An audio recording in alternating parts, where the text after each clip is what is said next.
I'm going to hand out, when I give these review packets, I mean, throw the other ones away, obviously, but this is just a review of the first 5 weeks. And I'm going to give another handout, which is, it's going to be a, I felt like when we talked about Ephesus, the third mission trip in Ephesus and Corinth, I didn't do it justice, so I'm going to try and do it justice. So this handout is a little more specific. Dissertation by the time. So I'm not going to go. Well, give me one of those review sheets. Yeah. Publish or perish. Yeah. So just where we were last week, we did the third mission trip. Can you put the map up on page?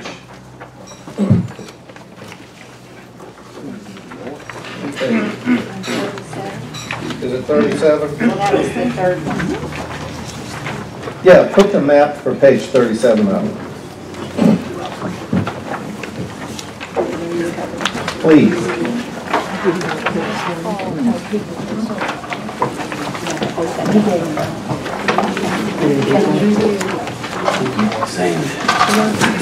Okay.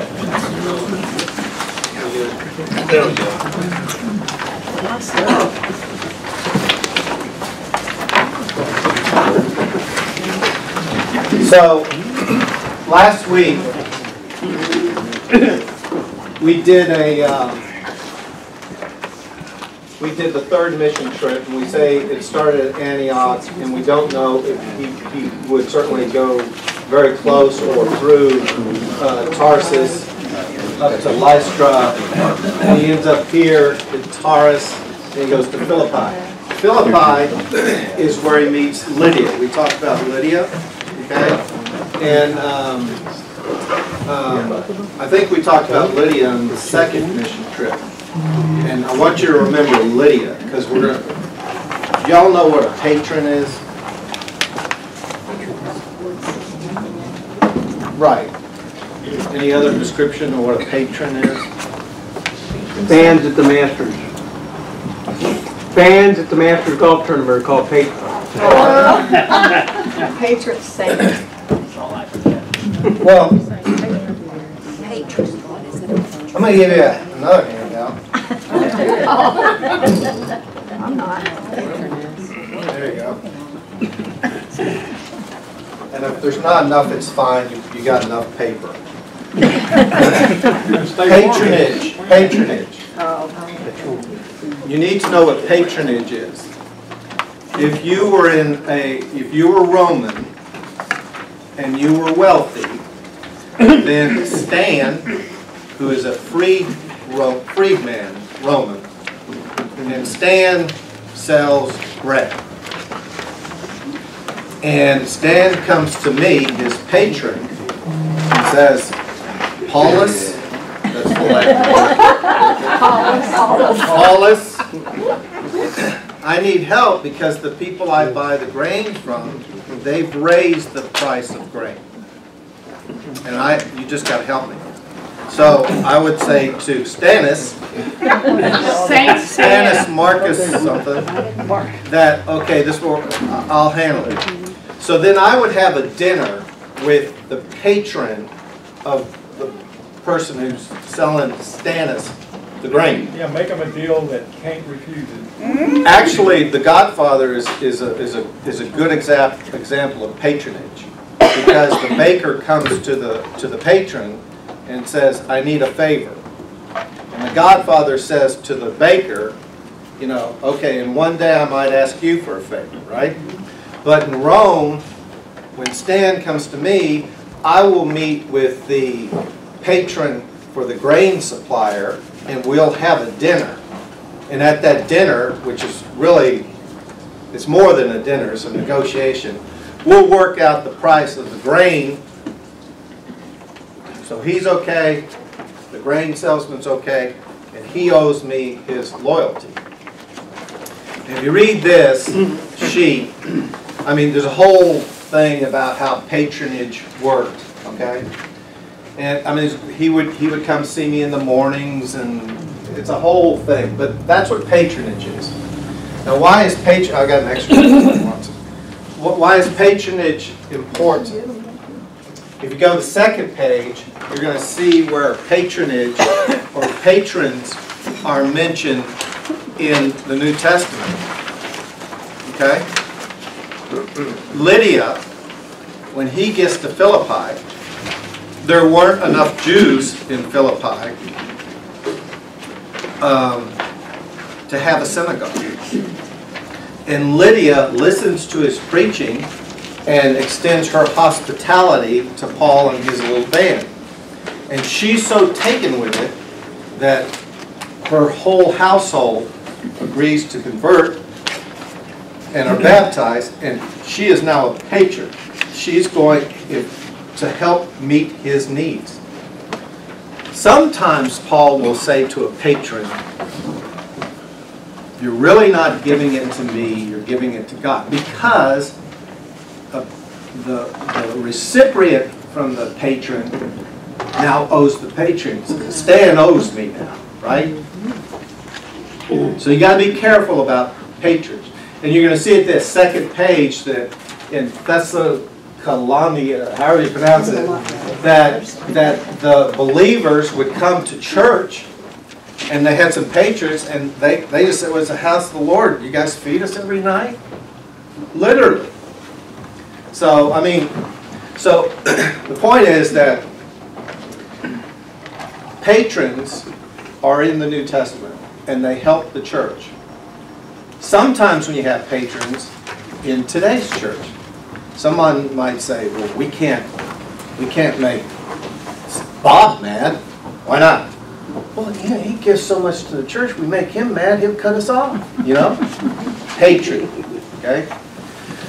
So, Sounds like Congress to me. so Paul, at the very beginning, when Paul goes to Antioch, they say there's going to be a famine, and he raises money in Antioch, right, and takes it to Jerusalem. That's the beginning of a patron to the Jerusalem Jews. When Paul comes, I think, either on the second or the third mission, he takes money to the Jerusalem church. We're giving you money, so why don't you lighten up a little bit? That's patronage. Okay, that's why it's important. The other thing I felt like I didn't get into enough details about was when he leaves. This is a Roman city, and when he's well, it's Greek, but the Romans control it, and there develops a fuss there, and they get whatever you want to call it, racial or whatever. And here's where the girl, you know, could tell the future, and he takes the demon out of her, and now she's no good. So they try and make a fuss, and they say he's a Jew, meaning they were prejudiced against Jews, and there weren't enough there to have a synagogue. He goes here, more trouble. Anyway, so my point was, when we get to Corinth, I felt like I didn't get into what Paul experiences in all of the cities, but I'm going to zero in on Corinth. Because remember, when Paul does this trip, he spends 3 years in Ephesus, right? And in Ephesus, he gets in trouble with the Jewish establishment, right? Because for 3 months, he preaches in the synagogues. Then they go, you're done. So then they rent a hall, and for the rest of that 2-year period, he's teaching in the hall. So he's got the Jewish establishment mad at him. He's got the silversmiths mad at him. Everybody's mad at him. And so that's where we think he ends up in jail. But what I didn't tell you, and what this map doesn't tell you, is he'll make a quick trip to Corinth, because he'll get letters from Corinth. And that's why I'm going to give you one taste, maybe two tastes of the confusion that's going on in Corinth, okay? He established a church in Corinth. Corinth, there are Jews in Corinth. There is a synagogue, or synagogues in Corinth. You have to understand that Corinth was established by freed men and or former Roman soldiers who are citizens. I'm going to give you a taste because I thought Paul gets into discussions about moral purity. So I'm going to read you about what his congregation would have been like. With Gentiles, keep in mind, when Paul's in Ephesus, he's getting letters from Corinth, which he had visited before, and they're having all kinds of issues. One of the issues they're having is the Lord's Supper. The rich people would come to church to do the Lord's Supper, and they would bring really nice, choice cuts of meat and wine. You know, if you have wine at dinner, it's fine, right? So there's wine and fine meats, and they get drunk, right? That's before they have the Lord's Supper. The poor people are just standing there waiting for the Lord's Supper. That's one of the... He's dealing with people who have no comprehension of what we would consider, not civilized, but of dignified living. I mean, they're pagan, right? Until he got there. So here's an example of... That got me thinking about, like, what was it like to be married? And I got to preface it. You're a freed man, Roman citizen, okay? What was marriage like? Well, if you're a girl, and you would be a girl, as soon as you came out of puberty, you're going to get married, okay? And the marriage is going to be a business deal between your family and some other family. So the love is, no love. It's just, right? Your job as the female is to, you know, you have the house and stuff, and you're supposed to be dignified, and you're not supposed to mess around. But your job is also to have a male. Because if you have a female, that means your husband has to come up with a dowry for the guy that comes along and marries her, right?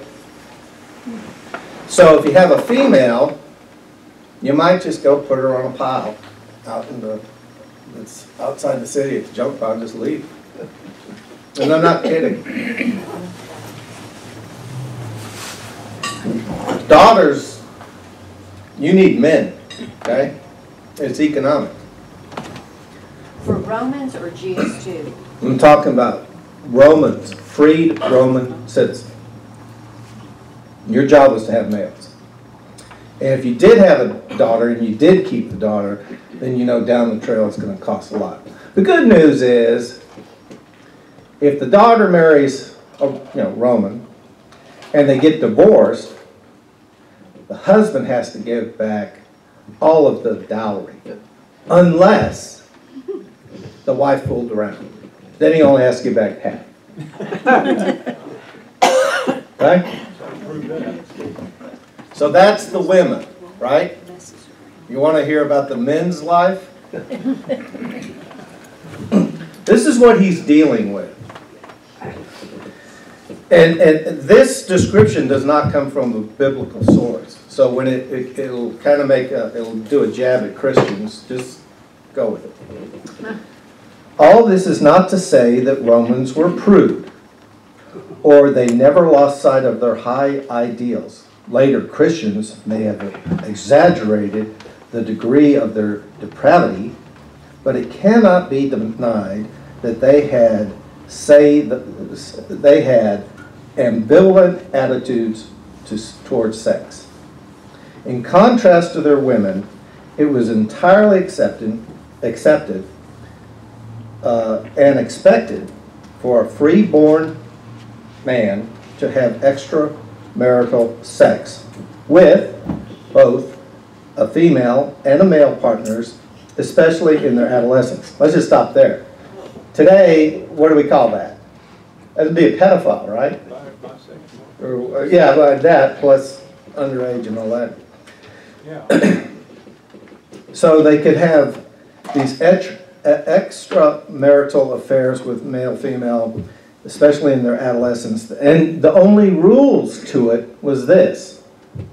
You had to exercise moderation. Whatever relationship you got into, you had to have the dominating role in it. And 3, confine their activities to slaves, prostitutes, or less commonly, a concubine of kept woman. And so if you're a, and it also says it was off limits to have affairs with married women of another freed man. So you could have an affair with a woman who's married if her husband's not a freed man. So that's basically it. So that gives you a taste of what Paul's up against.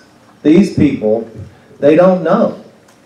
There's going to be a verse where Paul, and I tell you so many times that when you read something from a 21st century point of view about something that happened 2,000 years ago, we miss the point.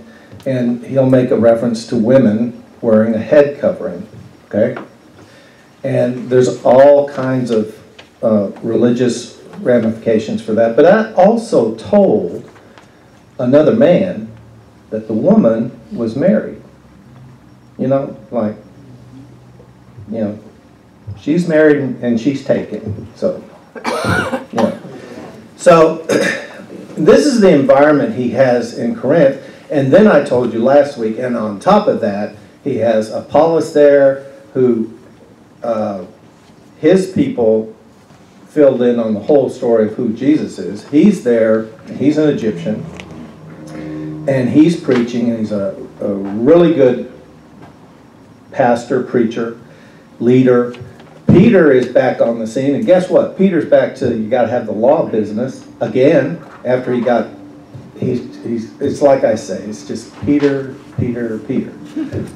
And then there's some people who call themselves followers of Christ, Jesus Christ, and I couldn't find out exactly what their line was. And then there were some people who followed Paul. So he had all this stuff, and he's trying to teach pagans how to live a Christian life. If you go he says to them, imagine Steve saying to us, listen, we have the Lord's Supper. Don't bring the wine and meat and stuff. You can eat at home. And that's what Paul tells them. You have a home. If you want to eat the choice meat and wine, do it at home. Don't come and be a glutton in front of people who have nothing. When you do the Lord's Supper, do the Lord's Supper, right? It gets that basic. He has to explain these things to them. Stop suing one another. If you are Christian brothers and sisters, work it out. Don't sue. Don't litigate. The whole thing about morality is like, yeah, I know that you could do this as a Roman, but now you're a Christian, you can't do this anymore. And they're going, why not? Well, you can't, you know. So he has to explain that to them. It's just one thing after another. And so when you read Corinthians, I told you, 1 Corinthians has a lighter tone. They think there was another letter written to the Corinthians, and it's lost. And then you have 2 Corinthians, which has a darker tone to it. That, I didn't think I got that across last week, okay? So you pile on all the stuff he's going on in Ephesus. He's going to be in jail and stuff. Before that, he had made a quick trip to Corinth, and it went terrible. You know, they had set up all these rules. You need a letter of introduction to come back because we don't recognize you as our leader anymore. and he founded the church. Okay? So that map is incorrect because there'd be a quick trip in there. But then the way we left it last week, he works his way back, and then he goes to Tyre, and then down to Caesarea, and then to Jerusalem, and then we talked about him going into Jerusalem, and that there were actually Jews from what is now Turkey had come down, and they said he brought a Gentile into the temple and stuff, and they wanted to kill him. Another thing that I wanted to pass along is that I told you about cultures with honor and shaming. And I told you that Jesus, more than likely, was killed because he shamed them. And I felt like I needed to go in a little more detail about that. When Nicodemus comes to see Jesus, somebody describe what happens. Anybody? Came at night. He came at night, he came alone, and he said he had questions. So he was genuinely trying to get answers for questions in his mind. Do we agree?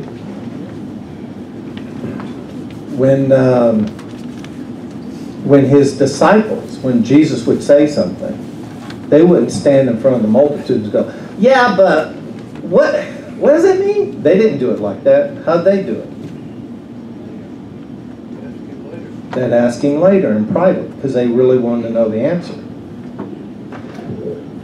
But make no mistake about it. If you're in public, right, and you're talking about the things he was talking about, that is honor and shaming. Because you're doing it in public. If you wanted to say to a Pharisee, and explain it to him in private, that's one thing. But if you wanted to say to a group of Pharisees, you're like whited sepulchres and you're full of dead man's bones, all that in front of the crowd, you have shamed them. If you want examples of shaming, go read the story of David and Bathsheba. That's the whole thing is honor shame. The whole thing is honor shame. That whole, I could walk you through every step of that story, and I could point out the honor shame in it. And what happens in the end? Was it Uriah, the husband of Bathsheba? He sends the word to the general who's doing the campaign. Hey, I got get some men, go in there, and then back out, and he gets killed, right? So at the end of that story, honor and shame have been balanced out, because he tried to make deals with Uriah, and Uriah wouldn't do the deals. So Uriah is dead. After an appropriate amount of time of mourning, Bathsheba comes. She's already pregnant by him, and she comes and lives with him, and she's legitimate. It all's good. All the shame honor has been worked out. One problem. What's the one problem? Child. No. Big problem. In that society, the honor-shame issue had been resolved. But somebody had a problem with it. Who had a problem? Yeah, who's he talking for? God had a problem with it. God wasn't satisfied with the honor-shame thing that got worked out. That whole story is honor-shame. Now let's talk about Paul. Does Paul have a little honor-shame issue going there? He's in prison. The things he says in public, the way he confronted Peter in front of others, a little bit of honor-shame going on there, right? So I want you to understand honor-shame. And like I told you last week, that goes on today. Very prevalent there. And then I want you to understand the patron relationship. Sometimes the patron, Lydia, it was a great thing and it helped a lot. And sometimes patrons wanted things in return, for the new church and stuff. And he had to Paul will finally get to the point where he'll say, you know, if you're giving it to God, you're not giving it to me, so there's not going to be this patron-client relationship. Okay? Another thing you have to understand, everybody thinks that Paul's like, he goes to Corinth and, you know, or he's in Ephesus and he preaches, you know, for however long, and then he's off, and then he waits for the next day. Paul is working. He's tent maker. So it's very possible that he could have been working during the day, making tents, and then he did his preaching at night. Okay? And some of you might wonder, or maybe you don't wonder about this, when Jesus was involved in shaming with the establishment at the temple, which it was corrupt to begin with. Why didn't they just kill him? Why didn't they go to rent an assassin, you know, like Toys R Us, go to rent an assassin store, get an assassin, and while he's walking through the market, stab him, be done with it? Why didn't they do that? They could have done that. It didn't restore honor. They had to charge him, he had to be found guilty, and then honor was restored. So all this stuff you see in the Middle East right now, about this kind of stuff, that's what it was like back then. Okay? So, last week, we get Paul. He's rescued by the Roman officer, and the Roman officer is shocked that Paul can speak Greek, that he's educated. And there, we have that mistaken identity where they think Paul is the guy who caused the riot because he shaved his head and he looked Egyptian, and an Egyptian had caused the riot. He goes through his episodes with the Sanhedrin. We said that his sister was there, and his sister's son hears about a plot to kill Paul, and they get that to Paul, and Paul gets it to the Roman officer, and they sneak Paul out, well protected, with 400 men. And then when they get halfway to Caesarea, like a large portion of the men go back to Jerusalem, they go to Caesarea. He's in jail there for a couple of years, waiting. The first governor wants a bribe. He doesn't give him a bribe. The new governor comes, who brings in Herod Agrippa. They interrogate him, and he says he wants to appeal to Caesar. Okay, that's where we were. And then he's given over to another Roman officer, and the Roman officer will. Yeah. So they have a ship, and then the ship goes up here to Sidon. When they reach Sidon, the Roman officer allows friends of Paul to come meet with him. So they're really not thinking of him as he's appealing to Caesar. He's not like a dangerous criminal. They're giving him privileges they wouldn't give any of the other prisoners. Then they sail from here to Myra, and then over here to, I can't even pronounce it, but here's where they meet up with the grain ship from Egypt. And I told you that the grain ship had been hugging the coast this way to avoid bad weather, because you're getting into September, really bad weather. And but so this ship they get on is a grain ship from Egypt, full of cargo, got a crew, and then the Roman officer cuts a deal to take his prisoners who are going to Rome, and they're going to start their journey, and they're going to try and hug this to avoid the bad weather. And then you get in here, and the weather gets terrible. They actually experience some bad weather right here, and this is where Paul says to them, I don't think we should go any further. I think we should just stop, wait for the storm season to be over. Really shouldn't do it. But the guy who has the grain ship is going to get paid a premium to deliver grain during the storm season, and the Roman officers going, well, let's just get it done, right? So they start, and where we're going to start tonight is they're out in the open ocean. And that's where Sean comes in. as the official reader.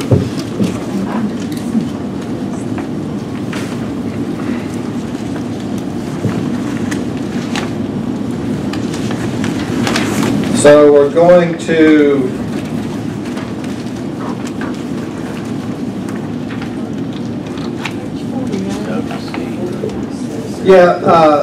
let me just say, on this ship, there's 276 people plus cargo on this ship, so it's a big ship.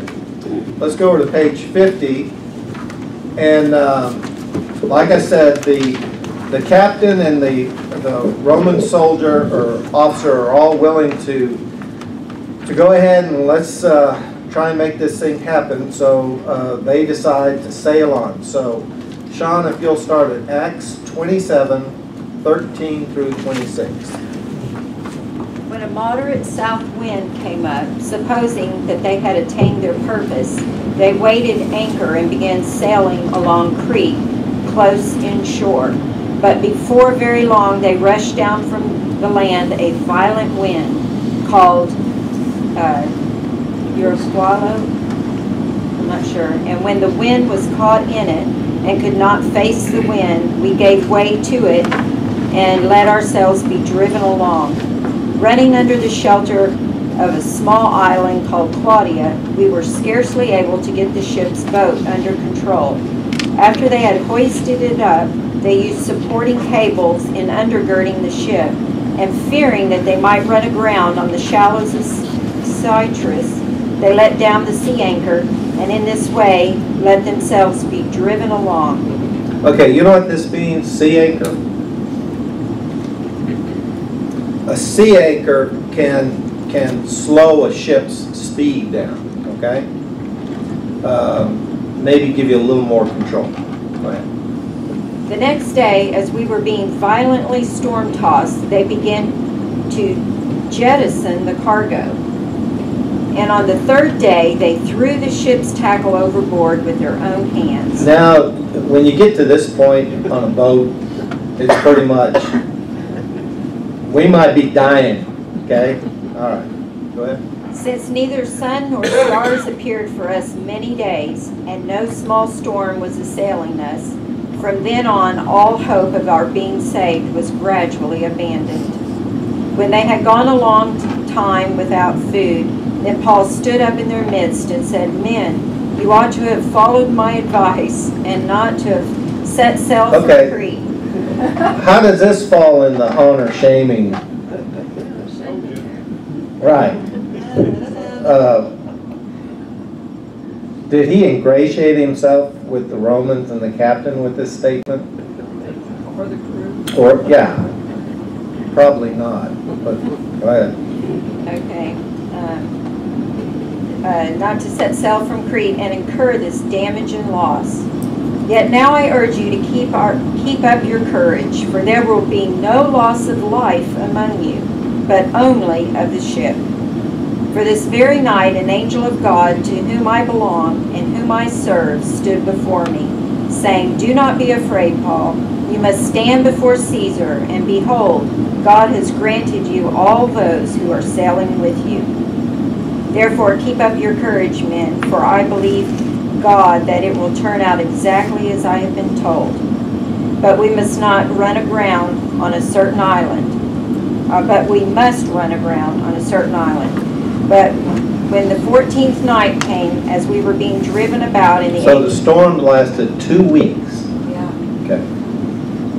Driven about in the Adriatic Sea, about midnight, the sailors began to surmise that they were approaching some land. So they would have a way of dipping something down with a weight on it to determine the depth of the ocean. And they determined that something's happening. We're getting close to something because it's getting shallower. Okay? Right. They took surroundings and found it to be about 20 fathoms. And a little farther they took another sounding and found it to be 15 fathoms. Fearing that we might run aground somewhere on the rocks, they cast 4 anchors from the stern. Let me explain how the anchor business works. You got the boat, and you want to be able to control your approach to the island. So you could put one of these anchors down, and it would let you would still go forward, but you'd go forward slower. And then when you'd reach the end of that rope, you'd do a new anchor, and you'd go a little further, but so you got 4 anchors you're going to use to kind of creep up on the island so you don't smash against the rocks and you don't all die. Okay? All right. Okay. 4 anchors cast from the stern and wished for daybreak.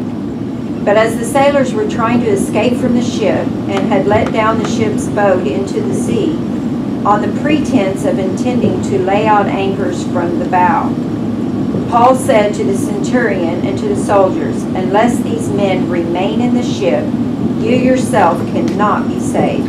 So what was happening is there were some of the crew were doing what? Remember the Titanic? Yeah. Okay. Go ahead. Then the soldiers cut away the ropes of the ship's boat and let it fall away. Until the day was about to dawn, Paul was encouraging them all to take some food, saying, "Today is the 14th day that you have been constantly watching and going without eating, having taken nothing. Therefore I encourage you to take some food, for this is your preservation, for not a hair from the head of any of you will perish." Having said this, he took bread and gave thanks to God in the presence of all, and he broke it and began to eat. All of them were encouraged, and they themselves also took food. All of us in the ship were 276 persons, and when they had eaten enough, they began to lighten the ship by throwing out the wheat into the sea. When the day came, they could not recognize the land, but they did observe a bay with a beach, and they resolved to drive the ship onto it if they could. And casting off the anchors, they left them in the sea, while at the same time they were loosening the ropes of the rudders. So you get the anchor, you go as far as you can, as slow as you can with the first anchor, you let that one go, then you drop another anchor and you go as far as you can with that one, and you let that one go, and you're creeping up. And hoisting the foresail to the wind, they were heading for the beach. But striking a reef where 2 seas met, they ran the vessel aground, and the prow struck fast and remained immovable, but the stern began to be broken up by the force of the waves. The soldiers' plan was to kill prisoners so that none of them would swim away and escape. And why would they want to do that? You remember when Paul is being held prisoner and the earthquake occurs and he's freed, and the guard's first instinct is he's got to kill himself because they got away, right? So they're thinking here is that if we kill them, they didn't get away, you know? So what I didn't tell you about that story is that prison story when Paul is there and they're all chained up and the earthquake comes and they're singing hymns at midnight and stuff like that. The head guard was more than likely not there. He was more than likely in a house, and word was sent to him of what happened, and so he came from his house that night to the prison, and then he saw that, and that's where they heard him. They sensed he was going to harm himself. But anyway, go ahead. Okay.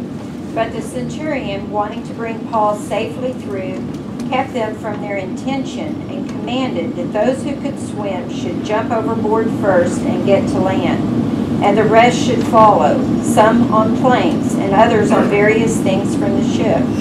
So it happened that they were all brought safely to land. Okay, so Paul said, don't do it. They did it. They lost the ship. They lost the cargo. But nobody died because God told him, I want you to go to Rome. So you're going to be safe. And so everything else is lost, but they make it to an island. Okay? Which verse did you end on? I finished chapter 27, so we're at chapter 28, and that was verse 44. Okay.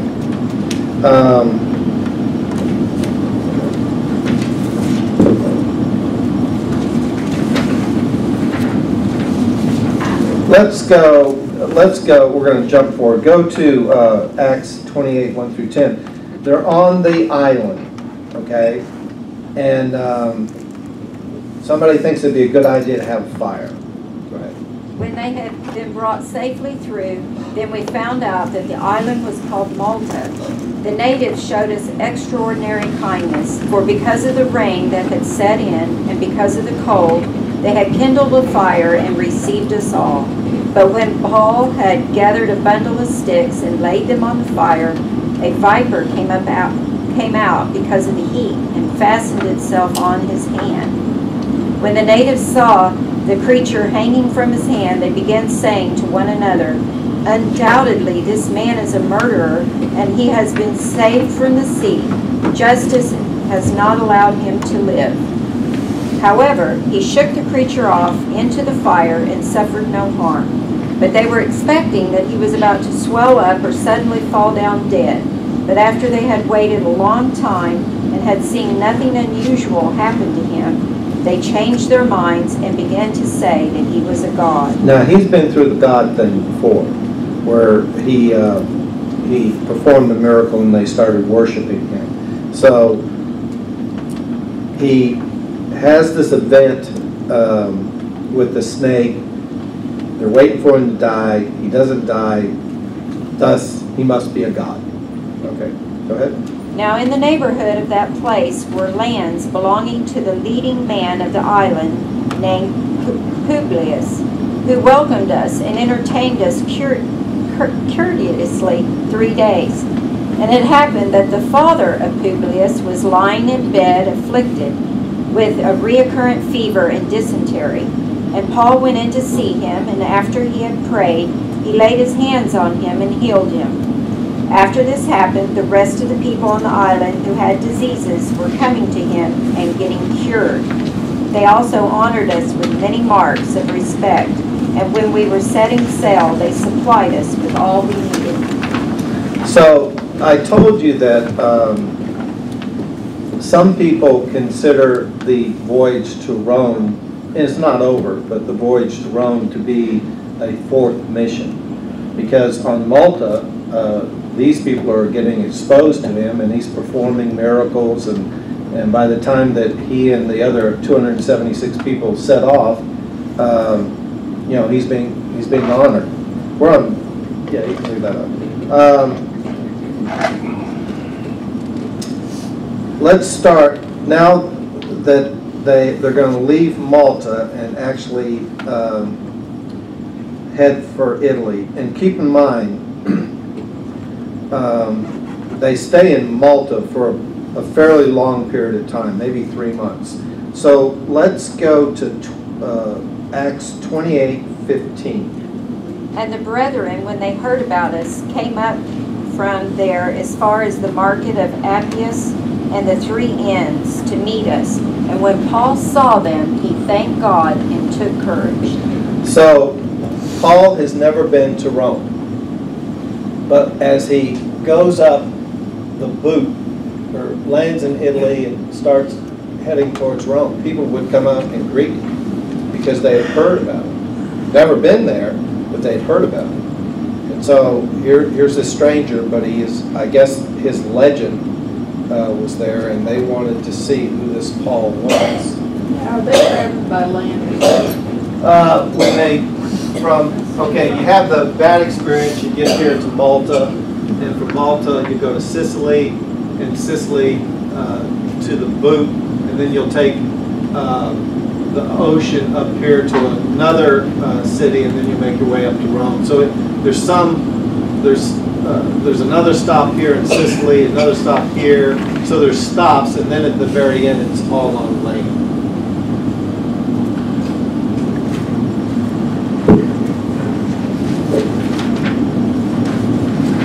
Let's go to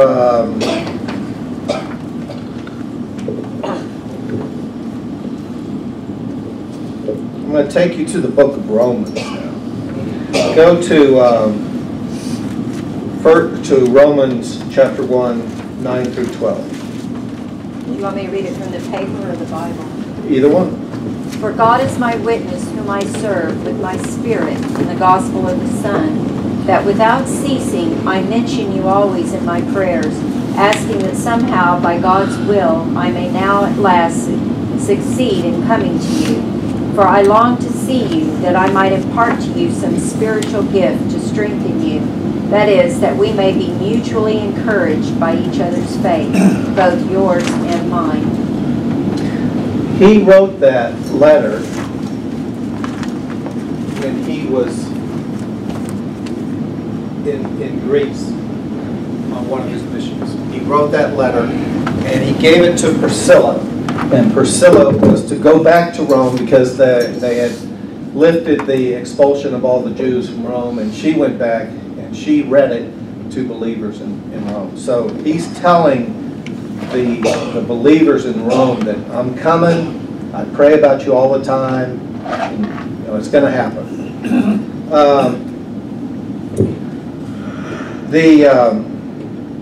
There's a issue that we need to talk about. I told you that I believe the emperor was Claudius, and he exiled all the Jews out of Rome, and that's how Priscilla and her husband end up in Greece. The question is, how is the Jewish community going to accept this man Paul when he comes into Rome? Are the riots going to start again? Would that result in the expulsion of all Jews from Rome again? Is this going to be a big repeat? Okay? So Paul gets to Rome, and he's not in prison. He is in the house of a person who is a guard. At the most, you call it house arrest, but he is able to receive visitors. He is able to he's pretty much free, because it's like, well, what did he do? You know, he wants to appeal to Caesar about something. Okay, now I need to make something clear. When you think of Israel, Palestine in the first century, like your Pontius Pilate, or your Festus, or your Felix, and you get a sign there, I don't even know what to compare it to. Let's say you're the ambassador who's been sent to name somewhere that nobody cares about. Mongolia. Okay, that's pretty much what it was like. The only importance Palestine, Israel has to the Romans is it's the land, it is a passage that will connect them to Egypt and grain. Okay? Pontius Pilate, for the most part, his job is to collect taxes and keep the peace. So in case, if they ever had to do grain shipments and stuff by land and stuff, that corridor is kept open. It's somewhere you don't want to be assigned to. Okay? So just keep that in mind. So he's there, and he had to be thinking, or someone had to be thinking, if they start this riot business again, it's all going to be, we're all going to get, so he doesn't know what's going to happen. So he's there, and he takes it upon himself to meet with Jewish leaders. And you could start at Acts 28:17 through 20. But if you, Acts? Yeah, Acts. I'm sorry, let me go back. I jump around. Okay, 28, here we go. After 3 days, Paul called together those who were leading men of the Jews. And when they came together, he began saying to them, "Brethren, though I had done nothing against our people or the customs of our fathers, yet I was delivered as a prisoner from Jerusalem into the hands of Romans. And when they had examined me, they were willing to release me because there was no grounds for putting me to death. But when the Jews objected, I was forced to appeal to Caesar. Not that I had any accusation against my nation. For this reason, therefore, I requested to see you and to speak with you, for I am wearing this chain for the sake of the hope of Israel. They said to him, We have neither received letters from Judea concerning you, nor have any of the brethren come here and reported or spoken anything bad about you. But we desire to hear from you what your views are. For concerning this sect, it is known to us that it is spoken against everywhere. And when they had set a day for Paul, they came to him at his lodging in large numbers. And he was explaining to them by solemnly testifying about the kingdom of God and trying to persuade them concerning Jesus from both the law of Moses and from the prophets from morning until evening. Some were being persuaded by the things spoken, but others would not believe. And when they did not agree with one another, they began leaving Paul had spoken one parting word. The Holy Spirit rightly spoke through Isaiah the prophet to your fathers, saying, Go to this people and say, You will keep on hearing, but will not understand, and you will keep on seeing, but will not perceive. For the heart of the people has become dull, and with their ears they scarcely hear, and they have closed their eyes, otherwise they might see with their eyes, and hear with their ears, and understand with their heart, and return, and I will heal them. Now, Paul is going to be in, there's no evidence that Paul ever has a hearing in front of Caesar. Okay? Some people will tell you that Luke, when he wrote Acts, was writing just a long dissertation as part of a defense that they could present if they ever had the opportunity to have a hearing before Caesar. But think about it. Caesar's got a whole big empire to run, right? What does he care about some Jewish guy? Why would he care, right? So we know he's there. He's able to preach. He has this meeting with the Jewish establishment. Some listen, some don't, but there was no riot. So there was no expulsion from Rome. Now, would you go to Romans 15, 23 through 29, and that'll be it for tonight. But now, with no further place for me in these regions, and since I have had many years a longing to come to you. Now, again, he's writing the Romans from Greece. Okay. Whenever I go to Spain, for I hope to see you in passing, and to be helped on my way there by you, when I have first enjoyed your company for a while. But now I am going to Jerusalem serving the saints.